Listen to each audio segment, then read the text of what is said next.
नमस्कार सभी साथियों को। जितने भी साथी इस लाइव ब्रॉडकास्ट से जुड़े हुए हैं उनसे हम्बली रिक्वेस्ट है कि वीडियो को ज़्यादा से ज़्यादा शेयर कर दें। आज का बहुत ज्ञानवर्धक वीडियो है। जैसा कि आप सभी को पता है डियर फ्रेंड्स कि पूरे भारत में जितने भी स्टेट है अपने स्टेट वाइज सभी स्टेट की अपनी अपनी पुलिस है, और जो पुलिस है डियर फ्रेंड्स उनके पास अंग्रेज़ों ने जो कानून बनाए थे वही कानून आज भी वो इस्तेमाल करती है और मन मर्जी से अपना काम करती है। गरीब व्यक्ति को न्याय नहीं मिलता, गरीब व्यक्ति को पुलिस प्रताड़ित करती है। पूरे के पूरे भारत देश में सबसे जो भ्रष्ट पुलिस हुआ करती थी डियर फ्रेंड्स वो उत्तर प्रदेश की हुआ करती थी,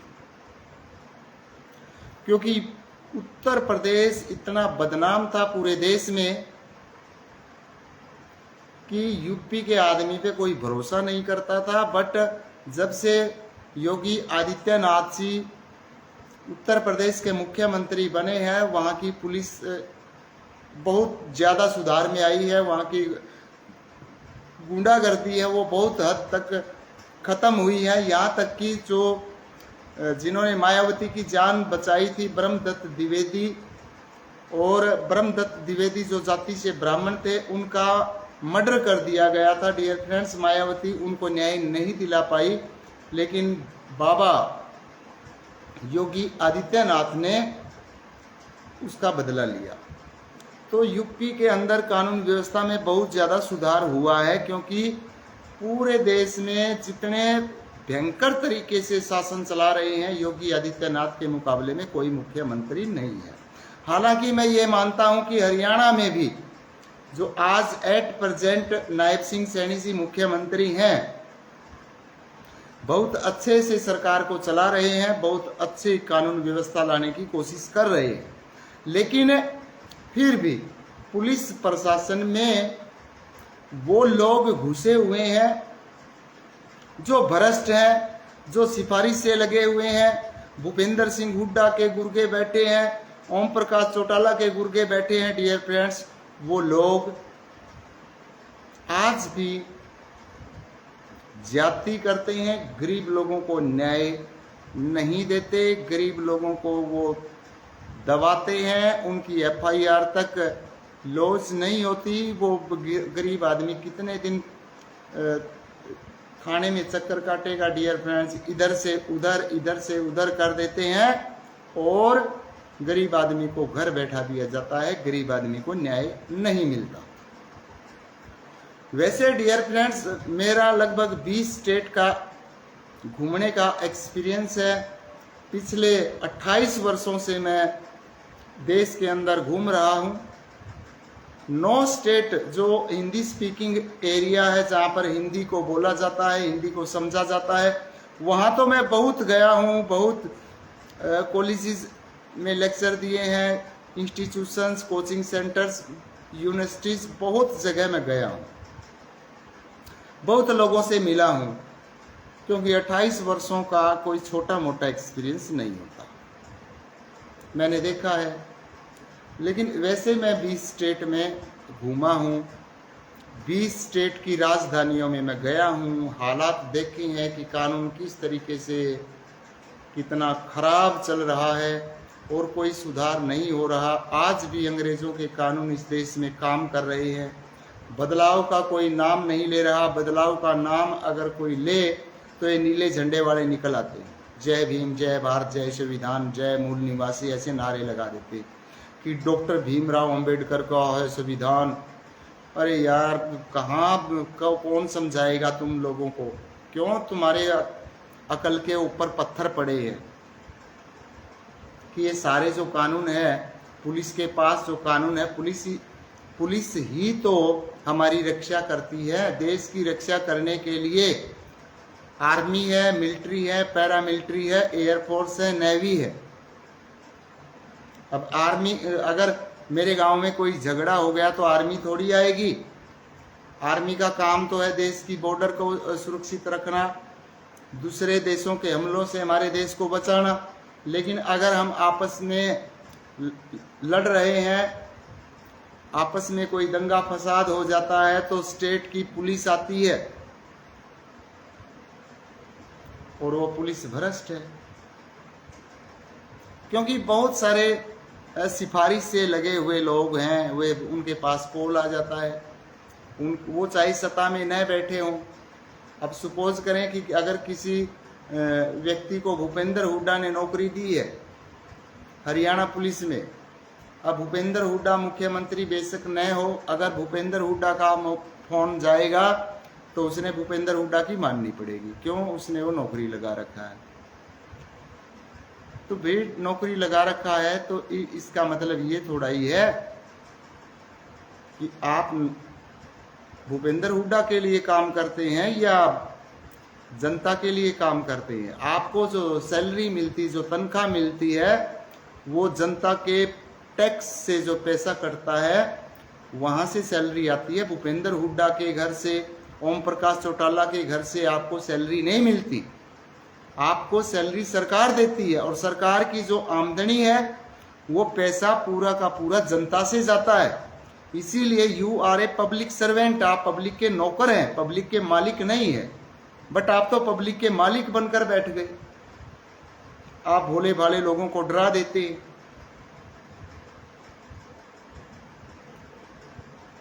डरा देते हैं डियर फ्रेंड्स। और ये जो कानून है इतना बिकाऊ हो चुका है। अब मैं परसों एक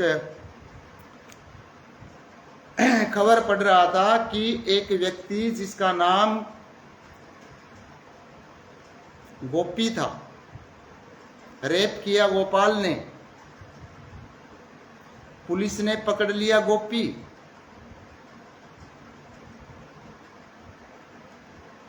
और गोपी को रेप के मुकदमे में फंसा दिया।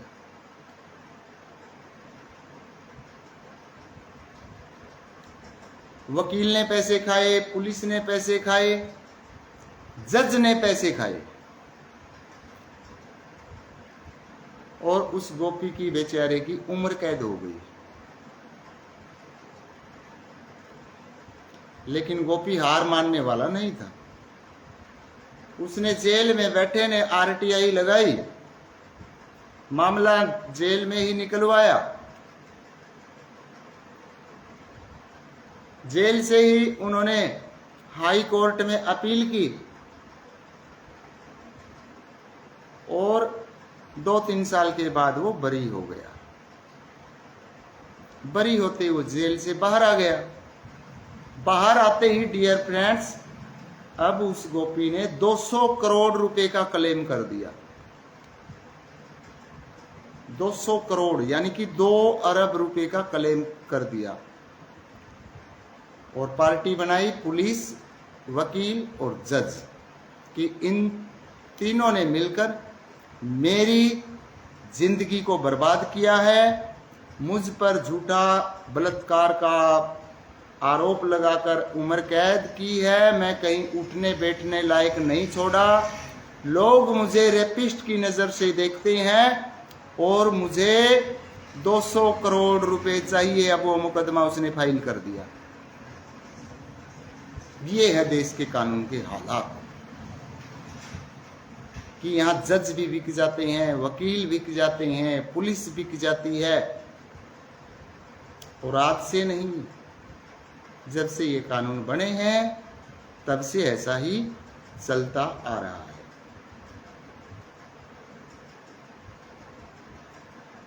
लोग सुधार के लिए कोई आवाज नहीं उठाता, क्योंकि जो पैसे वाले हैं उनके लिए कानून बहुत अच्छा है, क्योंकि सब कुछ बिकाऊ है, उनके पास पैसा, वो खरीद लेते हैं, उनके लिए तो अच्छा है।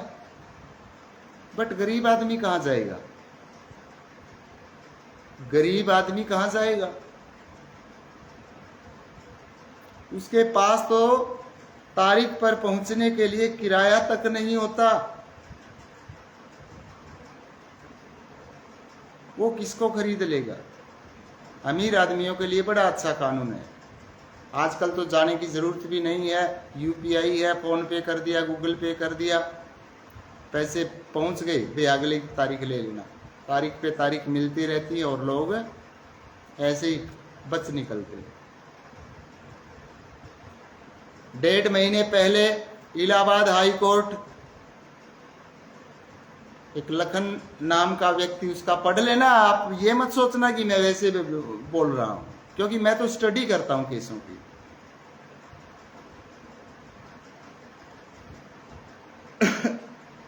अपराध होता है 1978 में,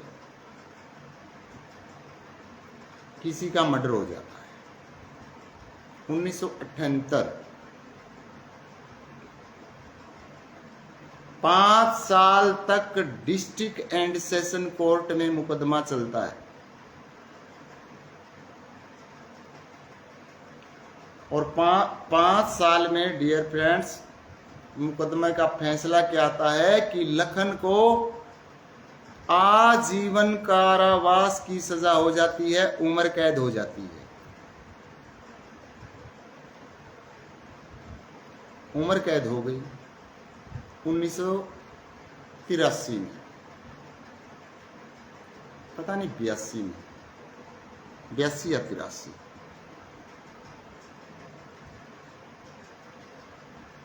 तो लखन जेल में पड़ा पड़ा हाई कोर्ट में मुकदमा लड़ता है।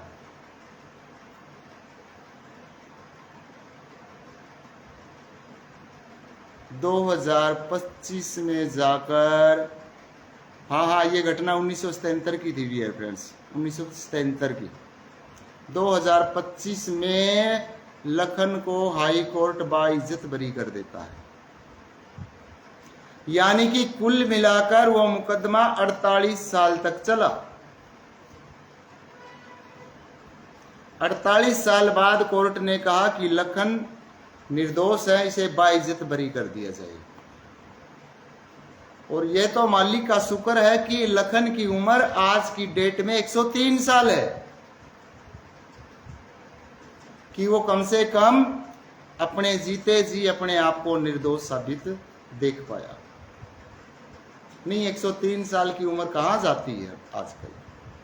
ये इलाहाबाद हाई कोर्ट का फैसला है। 48 साल तक मुकदमे चलते हैं। एक हमारे सुप्रीम कोर्ट के एडवोकेट हैं, बहुत ही सक्रिय एडवोकेट रहते हैं, बहुत ही अच्छा ज्ञान देते हैं। उनकी कल मैंने एक वीडियो सुनी।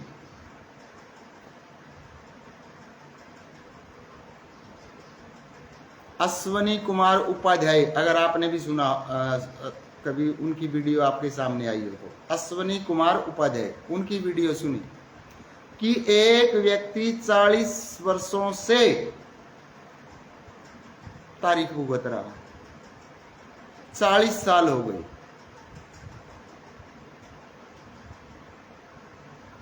और एक बहुत मतलब पुरानी बात मुझे याद आ गई, हिसार का ही मामला। उस समय ये सोशल मीडिया नहीं हुआ करती, ये तो अब 2016 में आई है। आज से 9 साल पहले फेसबुक यूट्यूब का लोगों ने पता चला है। वैसे यहाँ तो पहले चुकी थी 2004 और 5 के में, मतलब ये आ गई थी हमारे देश में, लेकिन लोगों को नहीं पता था। लोगों को पता चला जब जियो का 4G फोन आया और जियो ने 6 महीने के लिए फ्री कर दिया, फिर लोगों को पता चला, फिर लोग एक्टिव हुए। तो ये बहुत पुरानी बात है कि एक कंडक्टर ने, एक बस कंडक्टर ने किसी सवारी का 1 रुपया नहीं दिया। कंडक्टर ने कह दिया खुले नहीं है, टोपी देने लगा। क्योंकि आपने भी देखा होगा कई बार क्या होता है, ये जो कंडक्टर होते हैं टोपी पकड़ा देते हैं। उसने कहा मुझे तो रुपया दो, उसने रुपया दिया नहीं, उसने मुकदमा कर दिया। वो कंडक्टर 1 रुपये के चक्कर में 17 साल तक कोर्ट में धक्के खाए।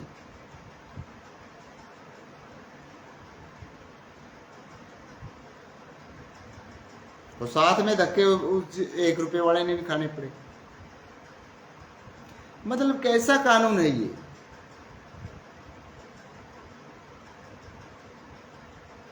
कि क्या कानून है डियर फ्रेंड्स। आज इस देश में 165 साल पुराने कानून पुलिस के पास हैं, 1860 के।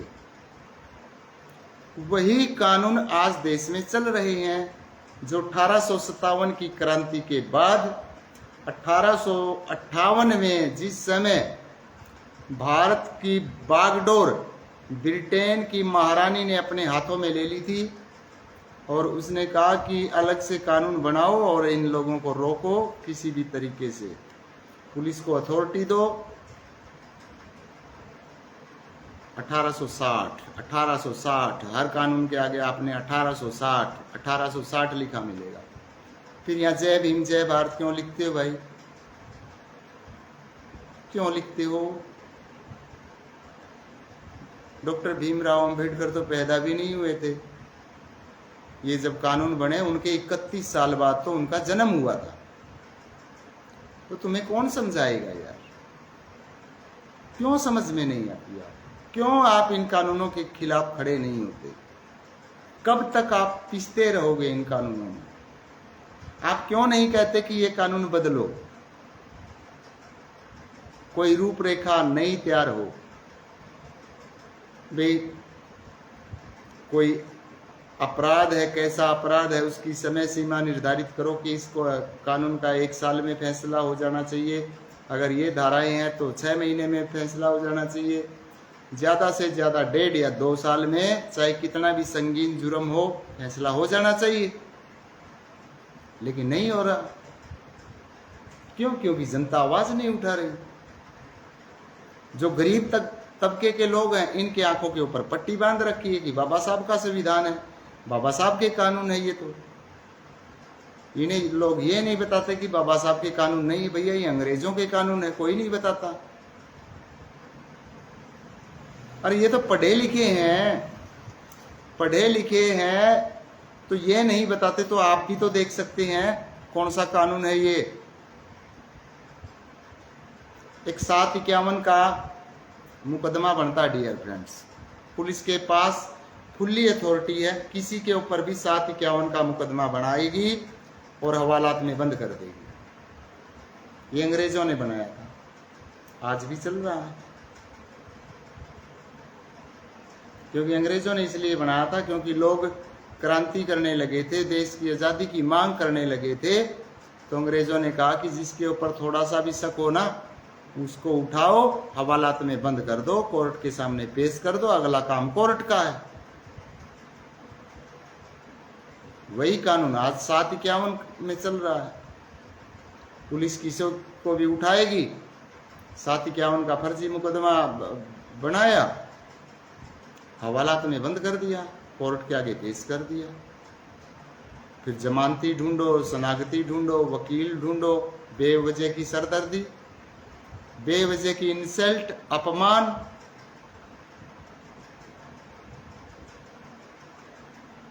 जो बड़े बड़े अपराध कर देते हैं उन्हें पुलिस पकड़ती ही नहीं, हाथ भी नहीं लगाती वहां तो। क्यों? क्योंकि पॉलिटिकल प्रेशर पड़ जाता है। फोन आ जाते हैं बड़े बड़े नेताओं के कि ये हमारा आदमी है, कुछ नहीं करना। एक घटना डियर फ्रेंड्स शायद पिछले साल की होगी, नारनंद है हमारे यहाँ। हांसी से जब हम जींद जाते हैं बीच में एक छोटा सा शहर आता है नारनंद।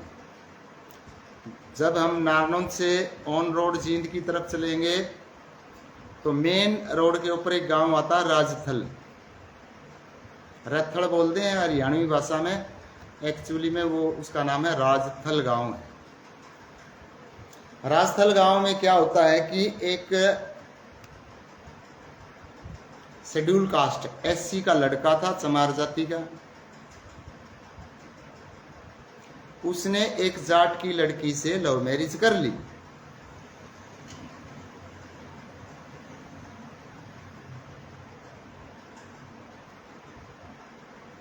क्योंकि अब लव मैरिज सरकार करवाती है तो उसने भी कर ली।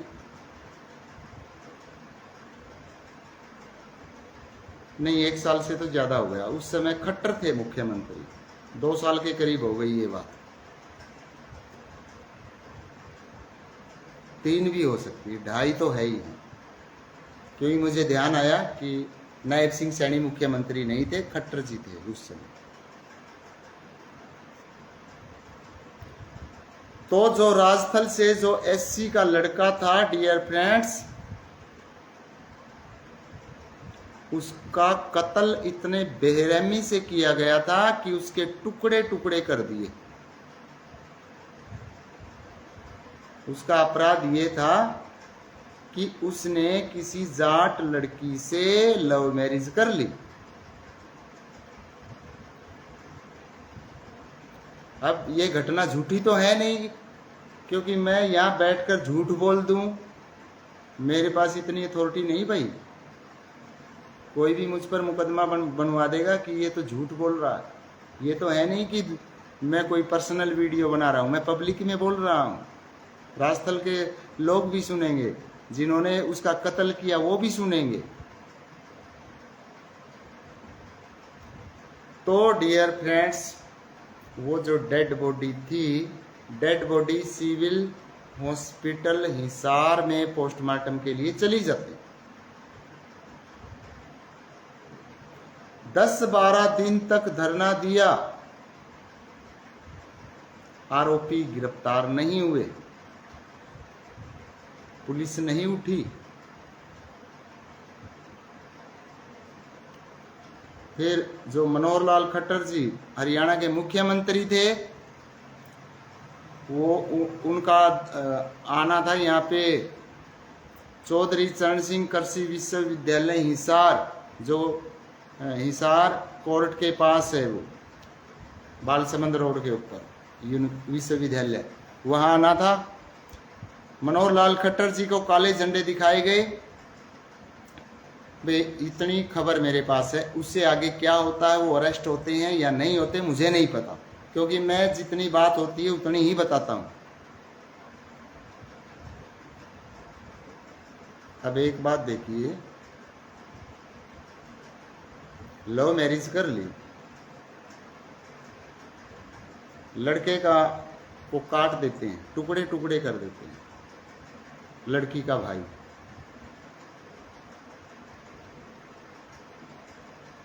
क्या उसने अपनी बहन के टुकड़े टुकड़े किए? क्या बहन दोषी नहीं है? क्या वो एससी लड़का था इसलिए दोषी था? लेकिन चुपचाप लोग अत्याचार सहन कर रहे हैं ना, चुपचाप बैठे तमाशा देख रहे हैं कि हमारा तो नहीं कटा ना, दूसरों का कटा होगा।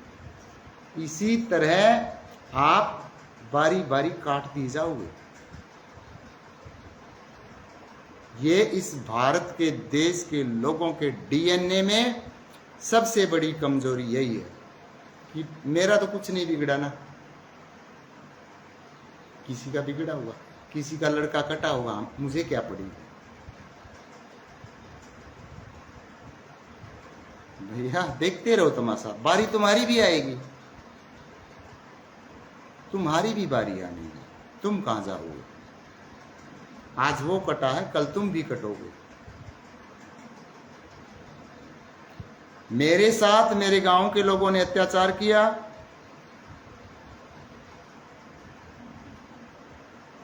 बिना कोई अपराध, बिना कोई कंप्लेंट मेरे घर में पुलिस आई। पूरी दुनिया को पता है 112 नंबर डायल के पास कोई पावर नहीं होती अरेस्ट करने की, कि 112 नंबर डायल आएगी और वो उठाकर थाने के अंदर ले जाएगी। कोई पावर नहीं है,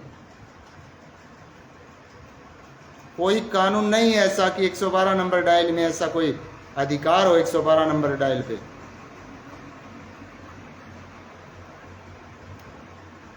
बिना लेडी कांस्टेबल के किसी लड़की को, किसी महिला को पुलिस की गाड़ी में नहीं बैठाया जा सकता, कोई कानून नहीं है ऐसा। बट पूरी दुनिया ने देखा, पूरी दुनिया तमाशा देख रही थी। मास्टर तो गलत है, मास्टर गलत है। अरे गलत मैं नहीं, जब तुम्हारे साथ बीतेगी ना, तुम्हें पता चलेगा कि मास्टर तो सही था, गलत तुम लोग हो जो मास्टर के साथ नहीं लगे। तुम्हारे साथ भी ऐसी घटनाएं घटेंगी।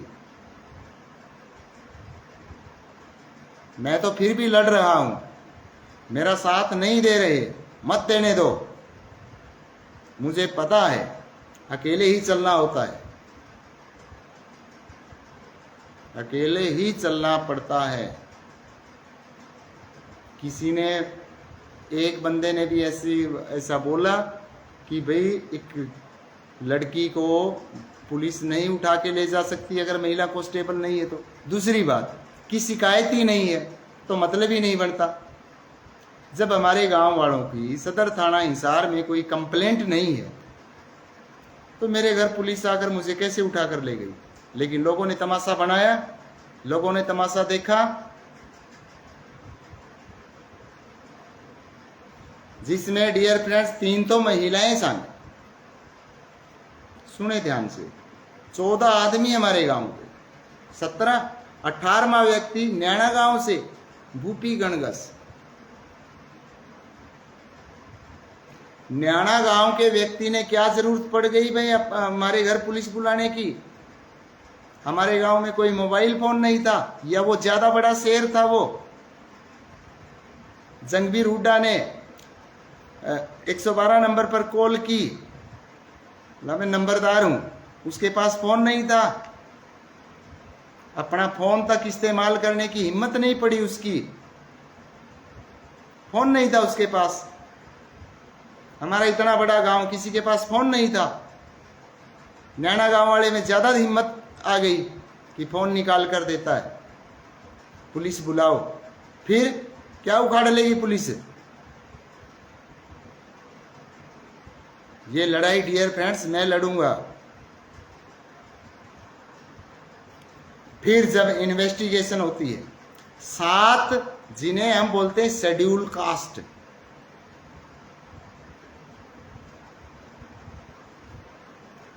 सात बंदे, इनको जो अपराधी हैं इनको बचाने के लिए डियर फ्रेंड्स डीएसपी के पेश हो जाते हैं। देखिए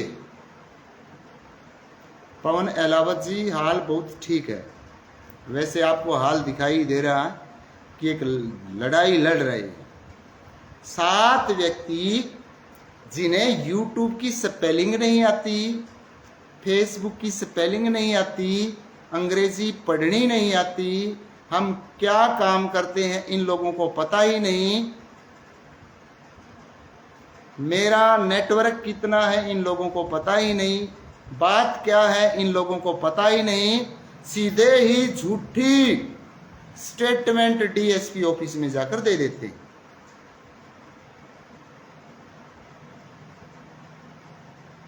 बोलो करो, अब कौन से समाज की बात करूं मैं? किसे सही कहूं? मैं डियर फ्रेंड्स किसी कास्ट विशेष को महत्व नहीं देता, होती भी नहीं। ये वैसे हमें तोड़ने के लिए बना रखी है, वोट लेने के लिए हमारा मतलब बैंड बना रखा है इन लोगों ने। क्या तुक बनता है डियर फ्रेंड्स? ये 7 लोग जो गए, झूठी स्टेटमेंट दी, क्या उन्होंने तो जो करना था उन्होंने कर दिया, ठीक है। मैं तो ये कहता हूं कि सबसे बड़े गुनहगार तो ये 7 लोग हैं। अगर ये लोग मेरा साथ नहीं दे सकते, मत दो, मुझे जरूरत भी नहीं इनके साथ की। और ये क्या साथ देंगे? क्या साथ दे सकते हैं ये लोग? वे कम से कम ये कह देते भाई हमें नहीं पता, आप जानो, आपका काम जानो, हमें नहीं पता। बाहर जाके क्या बोलते हैं, हम किसी से डरते नहीं, हमारी तो नौकरी बहुत है, हमारे पास तो जमीन जायदाद है, हम तो करोड़पति हैं। फिर यहाँ गांव में क्यों फटती फिर तुम्हारी? क्यों फटती है?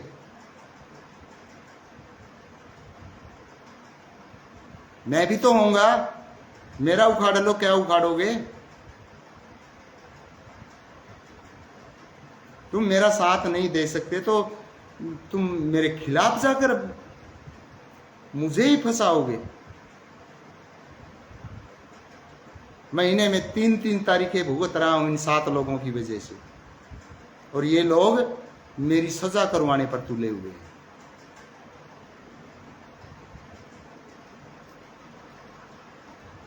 भाई कानून ने साथ दे दिया, कानून ने सुनवाई कर ली तो कर ली डियर फ्रेंड्स। ऐसे तो जेल में मैं भी नहीं जाने वाला, मैं लाइव में बता रहा हूं। क्योंकि हमारे गांव के दो लड़के बिल्कुल गरीब घराने से, दोनों माँ बाप के एक हैं, उम्र कैद हो गई डियर फ्रेंड्स, उम्र कैद। और किसी ने सांस नहीं पाड़ा। ये जो 7 व्यक्ति शेर बने घूम रहे हैं, वहां सांस नहीं पाड़ा।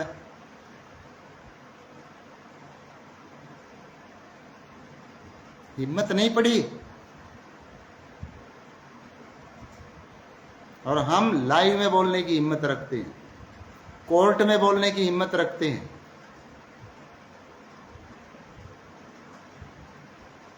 ना ही कोई करोड़पति, ये तो करोड़पति भी हैं। मेरा तो बैंक बैलेंस 0 है डियर फ्रेंड, 0। लेकिन यहां से 0 नहीं हूं मैं, यहां से 0 नहीं हूं। छाती में गोली खाने की हिम्मत रखता हूं, लेकिन न्याय के लिए लड़ूंगा।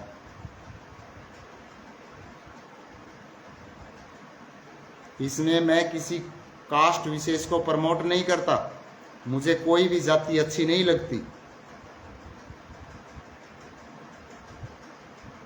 मैं तो जो ये अंग्रेजों ने ये जातीय का ठप्पा लगा दिया ना परमानेंट, यही लिए घूम रहे हो आप।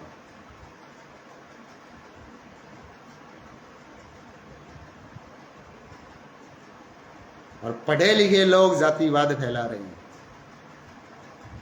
खत्म करने की बजाय इसे बढ़ावा दे रहे हैं। तो डियर फ्रेंड्स, जैसे कि मैंने राजस्थल गांव का एग्जाम्पल दिया कि एक शेड्यूल कास्ट ने, एक समाज जाति के लड़के ने जाट की लड़की से शादी कर ली, लव मैरिज कर ली। लड़के का अंजाम क्या हुआ कि उसके टुकड़े टुकड़े कर देते हैं और 12 दिन तक सिविल हॉस्पिटल में उसकी डेड बॉडी पड़ी रहती है। Police was in action, police कार्रवाई नहीं कर रही। फिर पता नहीं हुई या नहीं हुई, कि फिर मैं क्यों देखूं यार, इतना लंबा क्या देखना है। मुझे पता है लोग आ जाते हैं, जिन्होंने वोट लेना है राजनीति करने, वो आ जाते हैं, कानून में बदलाव की तो बात करते नहीं। वैसे नीला झंडा उठाने से होता क्या है? कुछ नहीं होता। ये लोग तो बाट देखते हैं कब ऐसी घटना घटे, हम जाएं, हम कैमरों के आगे आए, हम सुर्खियों में आए। अरे जिसका मरता है ना, उसे पता चलता है ना। तुम तो राजनीतिक रोटी यहाँ सेकने के लिए पहुंच जाते हैं।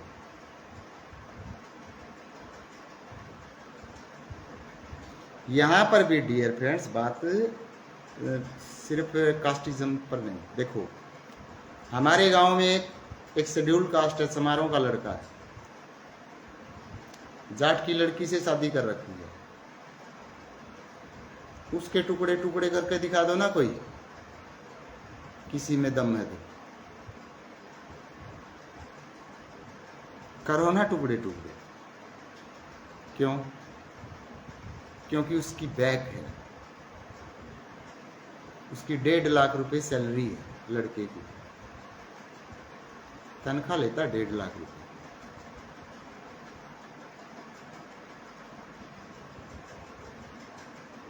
यानी कि गरीब है, तो इसका मतलब फिर तो जाति भी आ जाती है।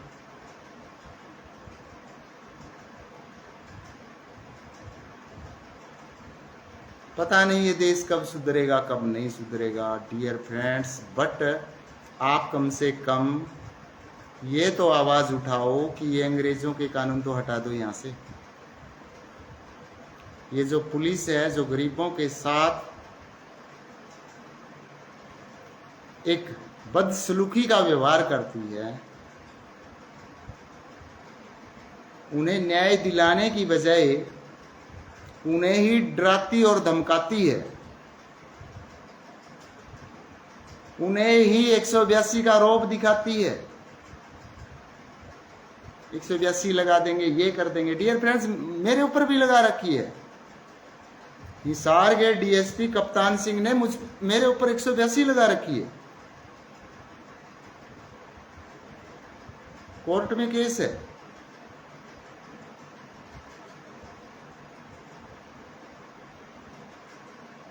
देखूंगा मेरा कौन साथ देगा। कोई नहीं देगा, मुझे पता है, क्योंकि जो सच्चा होता है उसका साथ नहीं देते। मत देना, मैं 1-2 साल के लिए अंदर चला जाऊंगा, फिर तुम्हारा क्या होगा? अरे तुम्हें कोई मिला है जो व्यक्ति बोल सकता है, जिसमें जातिवाद नहीं है। मैं जाति विशेष की बात नहीं करता। अगर मेरी जाति के लोग गलत हैं तो उनको भी सालों को फंसाओ। गलत को गलत बोलना सीखो और सही को सही बोलना सीखो। मैं किसी जाति विशेष की बात नहीं करता, ये मेरी कास्ट का, ये मेरा है, नहीं। गलत है तो मारो उसके भी पिछवाड़े पर।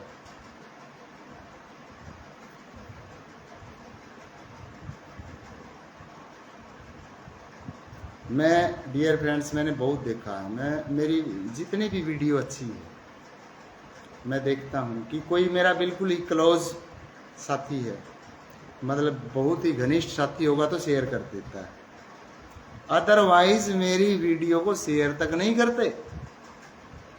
भी लोग पता नहीं क्या कहेंगे, लोग पता नहीं क्या कहेंगे। क्या कहेंगे यार लोग?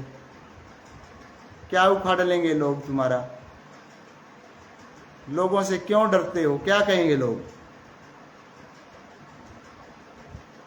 आज जिन हालातों से मैं गुजर रहा हूं, आज मेरा आप साथ नहीं दे रहे, कल अगर आपका कोई बच्चा, आपका भाई या आप जब आगे बढ़ोगे ना, आपके साथ भी ऐसा ही होगा।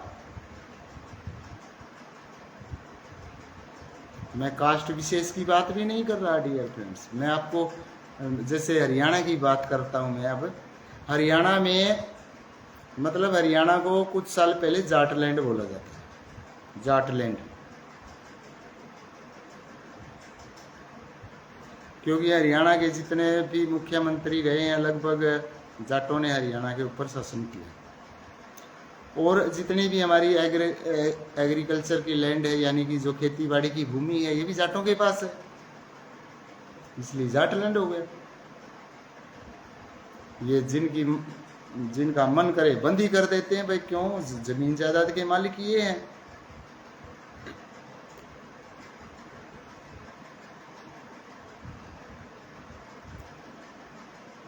भाई मान लिया कि मेरी जमीन है, मैं मेरी जमीन में किसी को घुसने दूं या ना घुसने दूं, उसमें दूसरे का क्या रोक है? वो तो बंदी कर सकते हैं। भाई आपका खेत है, वो आपकी मर्जी है, किसी को आने देंगे या नहीं आने देंगे।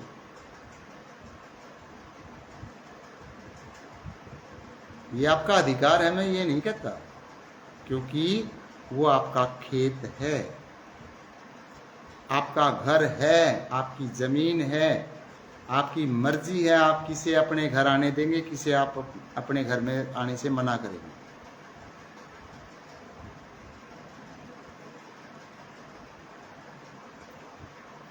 जाटलैंड है भाई, जाटलैंड है हरियाणा। धीरे धीरे धीरे धीरे धीरे धीरे करके डियर फ्रेंड्स, अब जो छोटे छोटे बच्चे उनके दिमाग में भी मैं जाटों का हूँ, मैं जाटों का हूँ, ऐसा भूसा भर दिया। अब बहुत सारे जाटों के बच्चे ऐसे हैं, रिश्ते नहीं होते।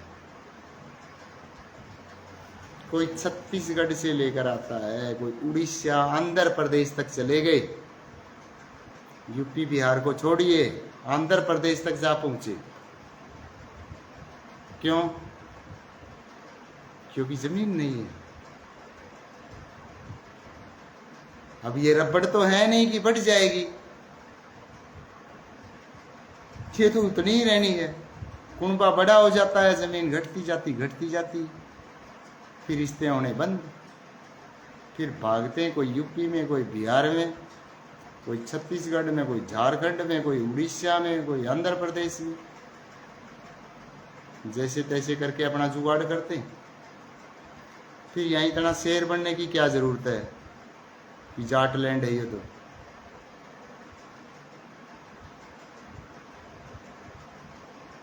ये ईगो जिनके दिमाग में है, एक साइड में रख दो। ईगो मीन्स घमंड। नहीं भैया, ये कास्ट का जो जहर है इसे बाहर फेंक दे, इसमें कुछ नहीं रखा। बात करें, हक की बात करें, न्याय की बात करें, गलत को गलत कहना सीखे, सही को सही कहना सीखे।